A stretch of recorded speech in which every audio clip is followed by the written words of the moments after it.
the start of the season officially only a few weeks away with Thanksgiving on the horizon, I will allow, it's okay to start talking about teams that are good values to win the Super Bowl and teams that are not a good value despite what you may be hoping. George and Eric here with you, brought to you by mybookie.ag. Let's start with the second tier, the group of teams there you get some nice long odds, you're tantalized because look, I can put down $100 and I can win a couple grand. Feels very exciting. Is there any value that you see on this sort of next tier of teams, the Steelers, the Chargers, the Redskins, the Panthers, teams of that ilk? No. A couple weeks ago, all right, let's move on. There was some value on Washington. That has been gobbled up. There was some value at times on the Carolinas and the Seattles of the world. But as time has evolved, the markets have become more efficient. So really, the only values you have here are some of the top tier teams. Well, that really wasn't as exciting as I had hoped. So we'll do this. Let's say we have to pick one of these teams. We're not actually betting on them, but just the team that you feel right now. Look, if things break the right way, this is the team that I would want to have my money on to make it to or win the Super Bowl. Yeah, I'd go with Pittsburgh at 16-1. I think that offers some value. I think people have caught up to the fact that they're probably not as terrible as they were early in the season, starting 1-2-1. But they still offer some value here. We would have them about 5.5% to win the Super Bowl. So still not value, but still a non-zero chance that they'll let you cash that ticket.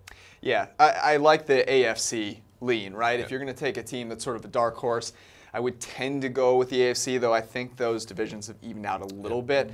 So I would be tempted to look at the Chargers. I think because of how good Phillip Rivers has been, if you're going to pick a team that's a dark horse, take one with a really good quarterback. And of course, they haven't gotten Joey Bosa back yet, so there's potentially some room to grow from a defensive standpoint. And then if you want a real long shot, I'm going to put the kibosh here on the Seattle Seahawks, who, look, again, have a great quarterback. Their offensive line has played a little bit better. Their defense hasn't been that bad. I'm just saying, not doing it, but if I had to, those would be a couple teams that I would look at. Before we get to the contenders and where you really want to make investments, make sure you head to mybookie.ag where you can actually make those come true, win some actual money on this stuff. There's nothing like sitting down and watching games on a Sunday or turning on the TV and watching some basketball on a, say a Wednesday evening, but it's so much better if you've got a little action on that game, and mybookie.ag makes that possible. It is really easy. They've got every bet type you could possibly want, whether it's for a particular game or even season long. So head to mybookie.ag, use promo code PFF to get a dollar-for-dollar match on your first deposit. It is simple. mybookie.ag, you play, you win, you get paid. All right, the contenders. There are four. There are. There's the Rams and the Saints in the NFC, the Chiefs and the Patriots in the AFC. All of them have a really, really good chance of making it to the Super Bowl and winning. But some of them have a little bit shorter odds than others. So where is the value here and where isn't it? Yeah, so for example, the Rams, we have them at about an 18% chance to win the Super Bowl, which seems like a lot, as you said, a very good chance, but their price right now is just 3-1, right? So there's really no value on the Rams. However, the other three teams, especially the Patriots and the Saints, a team we talked about a couple weeks ago, there is substantial value here. In New England, you're getting 5.5 to 1. We have them about 20% chance to win the Super Bowl. And the Saints, you get them at 6 to 1. We have them at about a 16% chance to win the Super Bowl. So those two give you substantial value if you're going to put your money down here. Yeah, so let's talk about how to think through the betting cycle, because you can bet on the Super Bowl this week, but you can also wait a week. Yep. And so depending on where your feelings are, you might want to wait. And let me give you an example. So say you're a huge Rams believer. You really think they're going the distance. I know it is tempting to go plunk a bet down, but now is not the time. They're undefeated. Yep. They've got the Saints coming up where they are underdogs.